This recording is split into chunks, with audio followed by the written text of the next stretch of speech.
If you're over 70, take a moment, not to look back in regret, but to open the door to something far more important.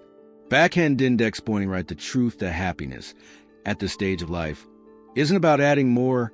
Backhand index pointing right, it's about letting go. In this video, we'll walk together through 10 things to release after 70, not to give up on life, but to finally live it more freely, more peacefully, and more joyfully. This isn't a lecture.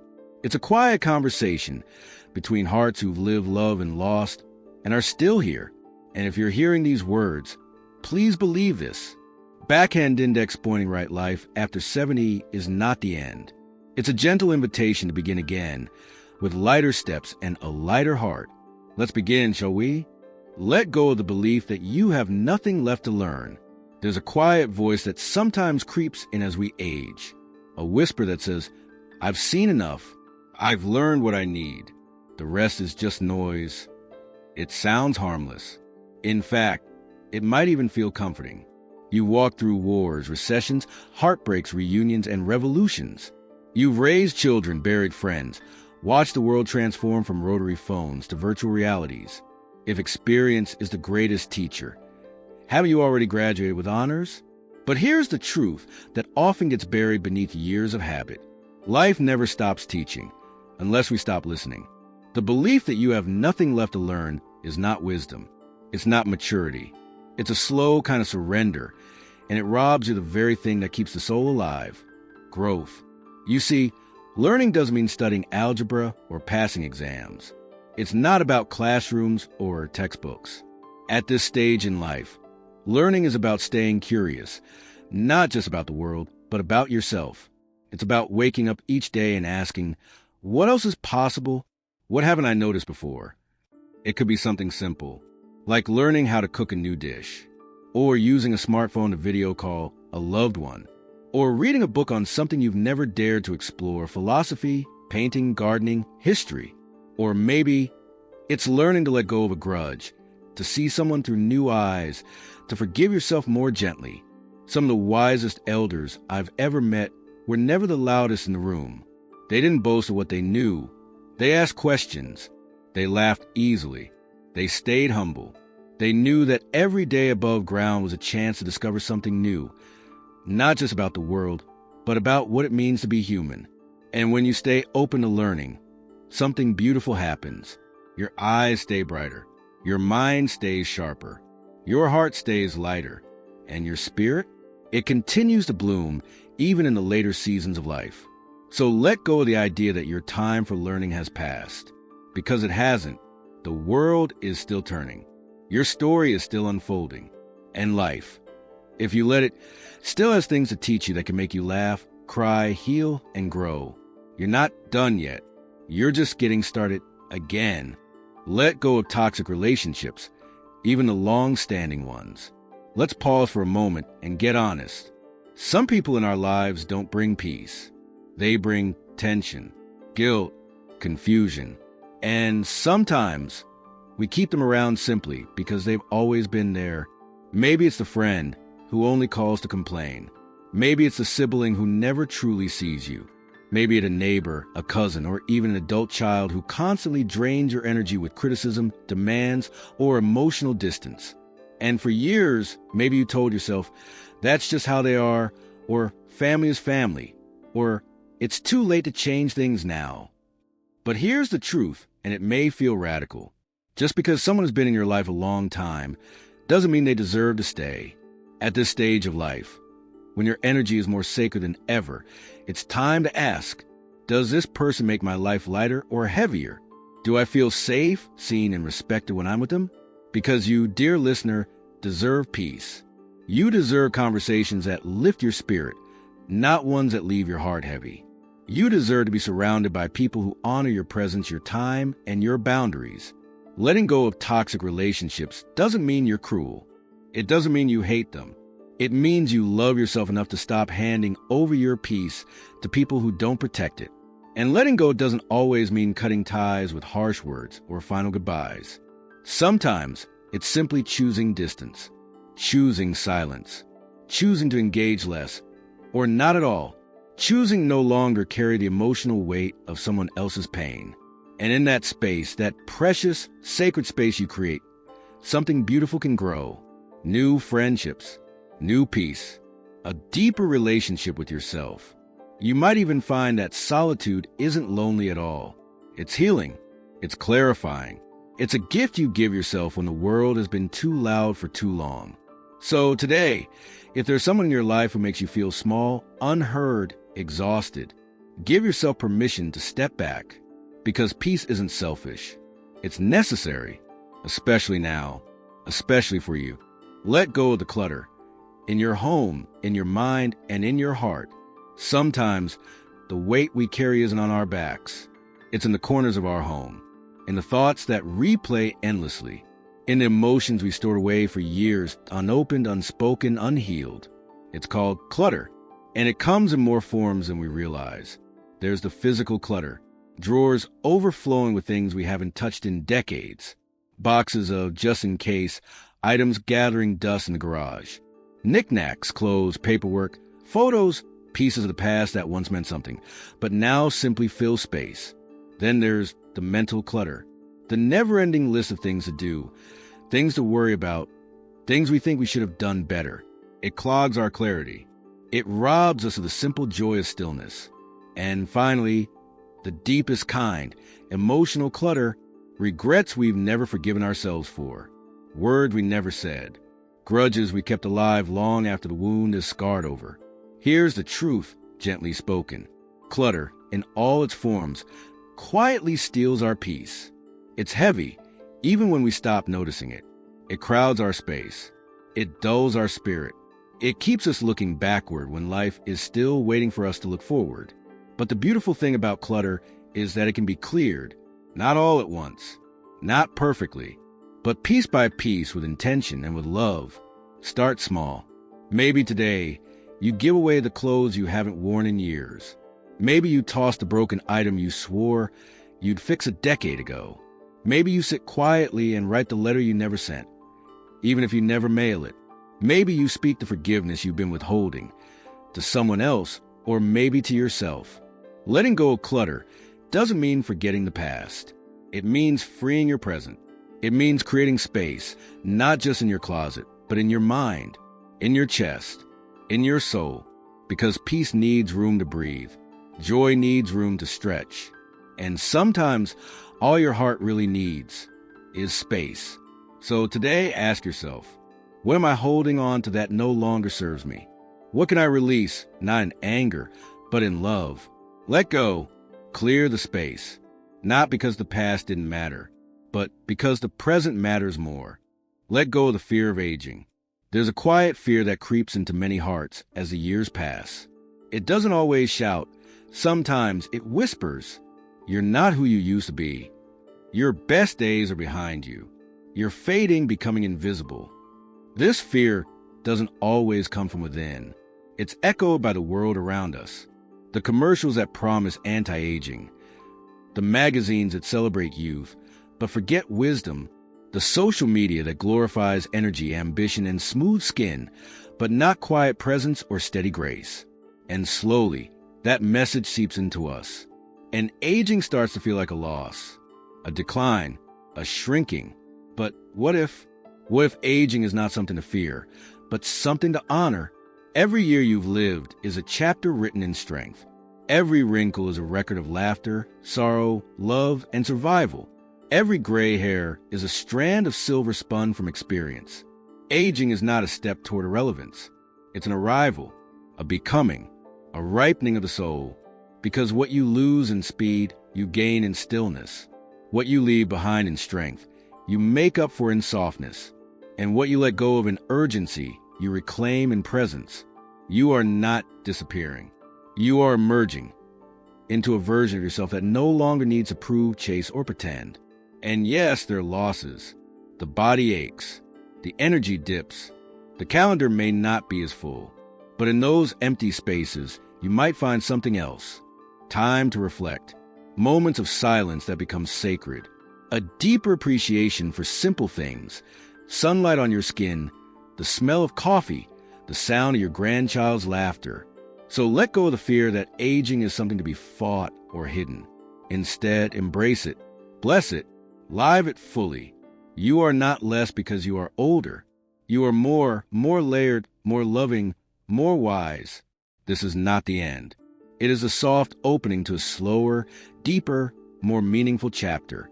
So walk gently, speak kindly to your reflection, and remind yourself, aging isn't a curse. It's a crown. And you, dear listener, wear it beautifully. Let go of the expectation that others will make you happy. Somewhere along the way, many of us were taught that happiness comes from others, from the people we love, from the way they show up, from what they give, say, or do. We wait, quietly, patiently, sometimes painfully, for someone to notice, to call, to thank, to make us feel loved, seen, needed. And in the silence, it's easy to feel forgotten, to think they don't care. I'm alone. Maybe I don't matter anymore. But here's the gentle truth, spoken with love. Your happiness is not anyone else's job, not your children's, not your partner's, not your friends, your doctors, or society's. It is yours. Yes, love from others is beautiful. Yes, connection heals. Yes, being appreciated fills a heart. But when we hand the keys to our happiness to someone else, we become prisoners to their choices, their moods, their distance. And you've lived too much, loved too deeply, walked through too many storms, to now sit waiting for someone else to light the fire inside you. You don't need permission to feel joy.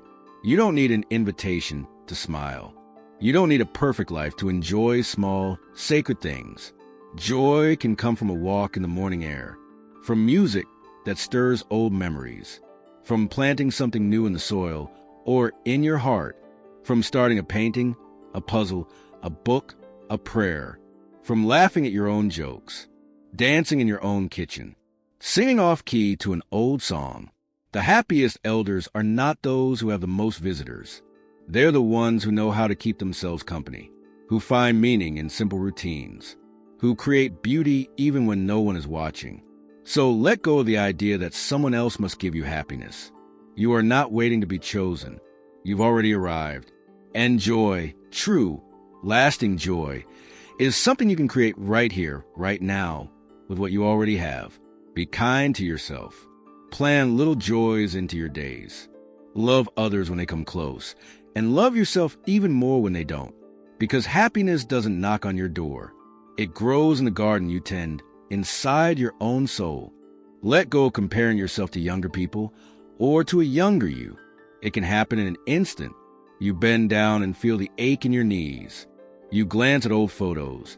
When your hair was thicker, your skin tighter, your eyes less tired. You see a young person move with energy, chase dreams, or speak of the future. And something inside whispers, I used to be like that. Where did that version of me go? It's tempting, almost natural, to compare, to look back at your younger self and grieve what's been lost, to look at others and wonder, have I fallen behind? But here's the thing about comparison. It's a thief. It sneaks in quietly and steals the beauty of what is by making you long for what was or what never needed to be yours in the first place. And the truth is this. You were never meant to stay the same. You were never meant to compete with youth. Not your own, not anyone else's. You were meant to evolve, to soften, to deepen, to exchange speed for presence, ambition for wisdom, noise for stillness. Yes, maybe you can't run like you used to, but now you notice things others rush past, the way sunlight touches the trees, the sound of a loved one's voice when they say your name, the small, quiet miracles that only someone who has lived through enough can truly see. You carry things the young haven't yet earned. Perspective, resilience, grace, a quiet strength that doesn't need to shout because it knows what truly matters. So let go of the urge to measure your life by someone else's timeline or by the version of yourself from 30 years ago. That person was beautiful. And so are you. Now, you are not behind. You are exactly where you need to be. Comparison tells you you're losing something. But reflection reminds you, you've already gained so much, So look in the mirror today, not to judge, but to honor, not to compare, but to celebrate, because you're not less than you were. You're simply more deeply you. Let go of regret if you've lived long enough. And if you're here, you certainly have, then you've made mistakes. We all have. Words you wish you had said, or hadn't. Chances you didn't take. People you hurt. People who hurt you. Moments that slipped by when you thought there would be more time. And as the years pass, those memories can rise like ghosts. Soft at first, then louder, knocking on your heart in the quiet hours. Regret is sneaky like that. It doesn't yell. It lingers. It says, you should have known better. If only you had done things differently. What if? But here's the truth. The past cannot be rewritten. No matter how many nights you lose sleep over it. No matter how often you replay the scenes in your mind. And more importantly, you are not the same person you were back then. The choices you made or didn't make were made with the heart, the tools, and the awareness you had at that moment. And if you knew better then, you likely would have done better. Regret wants to chain you to what cannot be changed. But grace says, come home, forgive, begin again. You see, carrying regret is like walking with a heavy backpack. You may still move forward, but everything feels harder than it needs to. It weighs on your spirit, slows your joy, dims your days. And letting it go, that doesn't mean pretending the past never happened. It means freeing yourself from its grip. It means speaking an apology, or writing the letter you never sent. It means looking at your reflection and whispering, I forgive you. It means understanding that what's behind you is fixed, but what's within you is still unfolding. You have today, you have now, and the present matters more than any yesterday ever will. So if regret still sits beside you like an old companion, take its hand gently and say, thank you for the lesson, but I no longer need you to stay. Let your heart breathe. Let your shoulders drop. Let your soul rise. Because every moment you spend looking back in pain is a moment lost to living fully in the peace of now. And you deserve peace. Not when everything is perfect. Not when you finally make it right. But now, right here, as you are.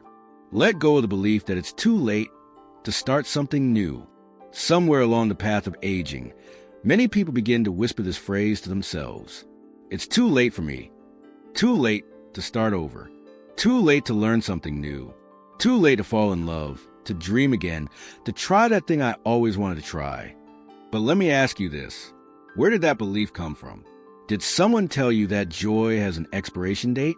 That meaning, adventure, or love only belong to the young? That new beginnings are reserved for those who still run fast and climb high? If so, they were wrong. Because here's the truth. It is never too late. Not as long as you're breathing. Not as long as your heart still stirs when you imagine something more. The world is full of stories that prove this. People who fell in love in their 70s.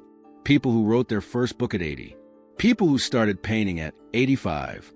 People who learned to play piano, start a garden, or speak a new language. Not to impress anyone, but simply to feel alive. You don't need to change the world. You don't need to make $1 million. You don't need to start a company or climb a mountain unless you want to. You just need to say yes to something that sparks, something that calls, something that whispers. Why not now? Because beginnings don't care how old you are. They only care that you begin. Maybe you try yoga. Maybe you join a book club. Maybe you write the first line of the story you've been carrying inside your chest for decades. Maybe you sign up for a painting class. Or maybe you simply say yes to letting yourself dream again. Not big, not loud, just honestly. And if that voice comes back, the one that says, I'm too old, you can gently respond. Old for what? To feel joy, to learn, to try, to grow. Never. This stage of life isn't a season of endings. It's a new chapter with fewer expectations and more freedom. It's not about proving anything. It's about reclaiming your right to explore. So go ahead, begin again. Even now, especially now, because the only thing standing between you and something beautiful might just be the belief that it's too late. Let go of worrying about what others think. You've lived a long life. You've built, nurtured, protected, sacrificed, endured. And yet, even now, that old voice might still linger in your mind. What will they think? Do I look foolish? Am I being too much or not enough? It's a habit, one that was planted in childhood, fed by schoolyards, workplaces, family expectations, and social norms. We spend decades shaping ourselves to be acceptable, to please, to impress, to not disappoint. But the truth is, that burden gets heavier with time and more pointless. Because here's what most people don't say out loud. Everyone is too busy thinking about themselves to judge you as much as you imagine. And those who do judge often do so from their own wounds, not your worth. At 70, 80, 90, and beyond, you are not here to audition for approval. You are here to live, fully, honestly, on your own terms. So wear what you want, say what you feel, try the thing that excites you, even if others don't understand. Laugh loud, dance slow, sing off key, sit in silence.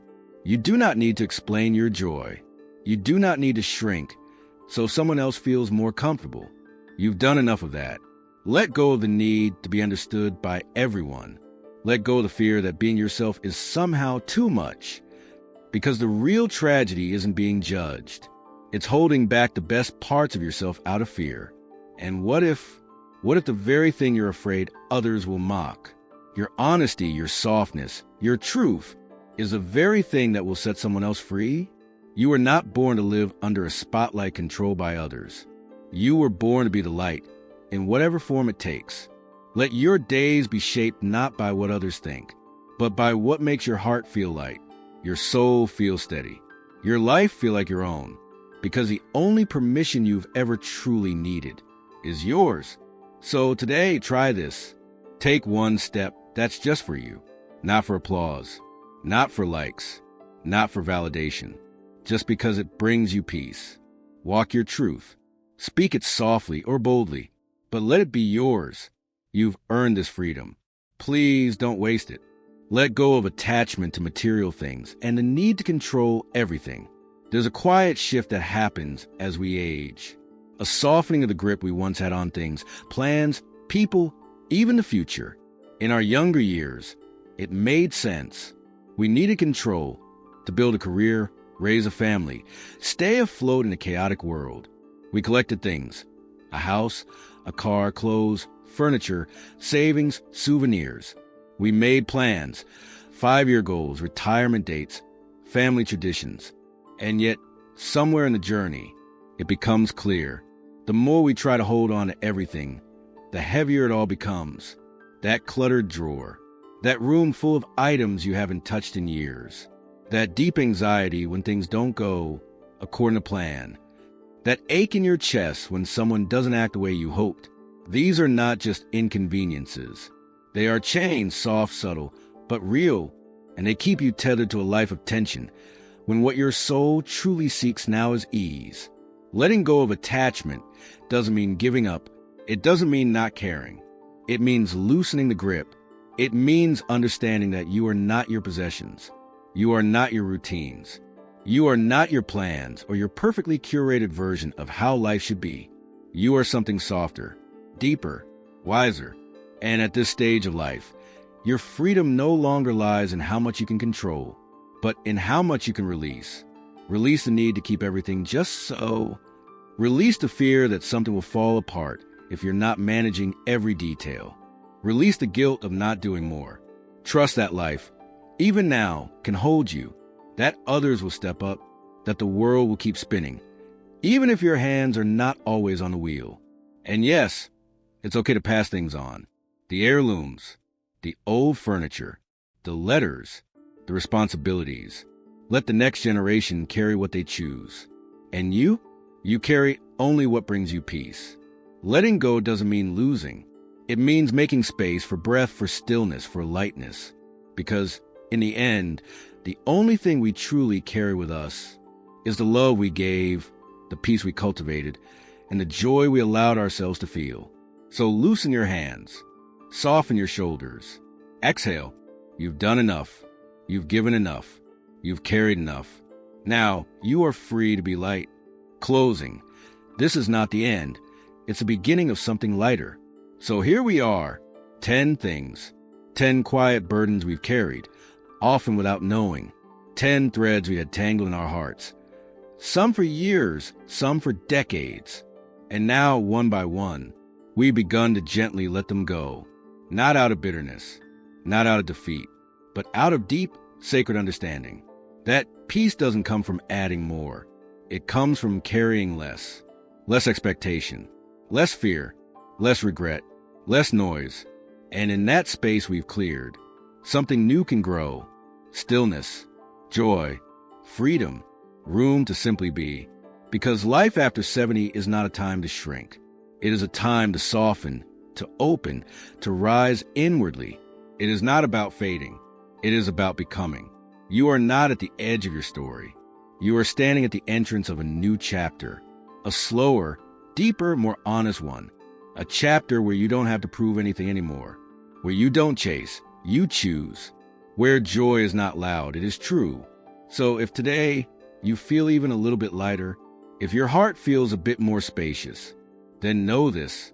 You are doing the sacred work of letting go. And in letting go, you are not losing. You are returning. Returning to yourself, to peace, to what really matters. Let this be a reminder, whispered softly. You're not too old. It is not too late. And you are allowed to live the rest of your life in full color, on your own terms. Walk forward gently. Carry only what feeds your soul. And leave the rest behind like leaves falling in autumn, graceful, unhurried, necessary. You are not at the end. You are finally at the beginning.